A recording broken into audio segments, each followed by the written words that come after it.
Okay, now we are going to play with RDS. So let's go to the RDS service. And in there, I am going to launch a service.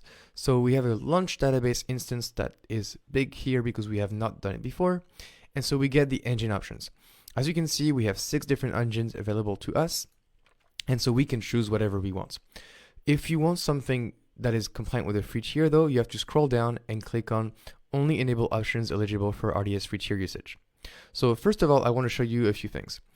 Aurora is not free tier eligible. And if you click on Aurora, you can choose between a MySQL 5.6 compatible, MySQL 5.7 compatible, or Postgres compatible. So it's a decision you have to make with Aurora. But because we're in the free tier, we have to deal with one of these.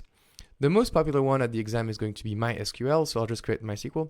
But Postgres, I would say, is the second most popular database in there. So I'll go with MySQL, and MySQL is free tier eligible, so I'll click on Next. Here I can choose the license model, the DB engine, I'll just leave it as is. And for the RDS free tier, it says it has to be a DB T2 micro and it has to have 20 GB of storage. So we'll just go along with this. We'll say DB is T2 micro. And as we can see, because we are in the free tier, we cannot set up a multi-AZ deployment. But if we wanted to have a multi-AZ deployment, we could do this. And this is to basically provide high availability. The storage type is going to be SSD, and we're going to allocate 20 GB just because it's what the free tier allows us to do.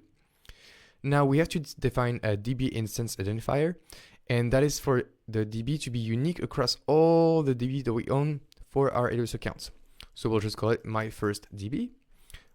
We'll say my first MySQL because it's a MySQL database. And then you have to say a master username. So I'll just say Stefan, and then the password you want. So you just put whatever you want as a password. Just make sure that you remember what it is. So my username is Stefan and my password is password. Click on next.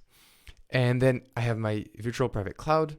So here is, I'll say you go into my default VPC.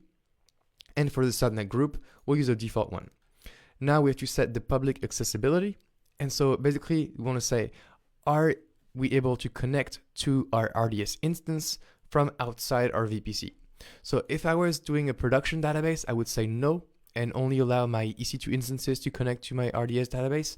But because I'm doing a demo here and I want to connect from my computer to the RDS database, I will say yes. And that's very important to just know this. Now for the AZ zone, we can say a preference where we want it to be, but so far we have no preference. And then for the VPC security group, we'll just create a new one, which will come with the right options, by the way. Now the database name, you can say whatever we want. If no database name is specified, then no initial MySQL database will be created. So we'll just call it MyDB. And the port is going to be 3306, which is standard for MySQL. And the parameter group is this one, and the option group is this one, and we're good. As I said before, now there is a way to authenticate using IAM within the database, but for now we'll disable it. We'll just use it using the good old username and password type of thing. Encryption is super important when you do with RDS. Currently we're in the free tier and we use a T2 micro and they don't really support encryption. But basically, if we wanted to enable encryption, this will be for encryption at rest. And as it says here, it will be using KMS, so the key management service. And basically this will ensure that our database data is encrypted at rest. It's super important. This is just a one click to enable it, and this is quite a popular theme at the exam.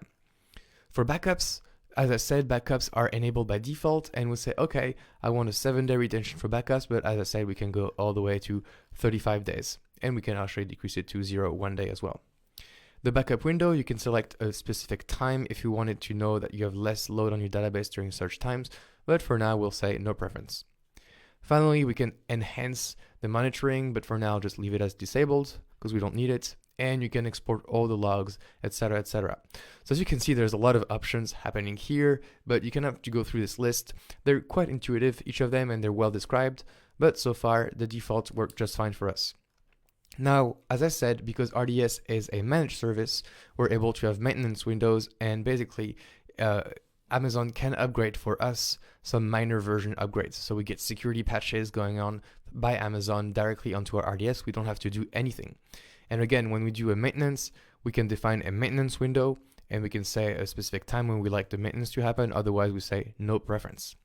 When we're ready, we click on Create Database. And at the end of this, our database will be creating. As you can see, it says your instance may take a few minutes to launch, and that's true. It usually takes quite a long time. So what I'll go is stop the video and get it back when the database has been created. So while my instance is still being created, I want to show you a little SQL program I like, which is called SQL Electron. And SQL Electron is basically a DB client for your database. And so it works for Linux, Macs, and Windows. That's why I like it. And it gives you a GUI, so a graphical user interface, to connect to your database. So I invite you to download the GUI and then install it on your computer. Basically, you go onto this GitHub page, and here, if you're on Mac, you use the DMG. If you're on Windows, you use the Win package. And if you're on Linux, you can use the SH package or the Debian and RPM. So once you download it and install it, after this, my SQL Electron is installed, and I click Add. And here I can add a connection. So I can connect to my RDS database, and just a name for it. And I created a MySQL database. Now I need to put the server address, the port, and so on. So for this, we can go back to our page, and now we can see that the instance is backing up, so it's been created. And if we scroll down, all the way down, we can see a connect block with the endpoint. And the endpoint is basically the URL I need to use to connect to my database, and the port is 3306.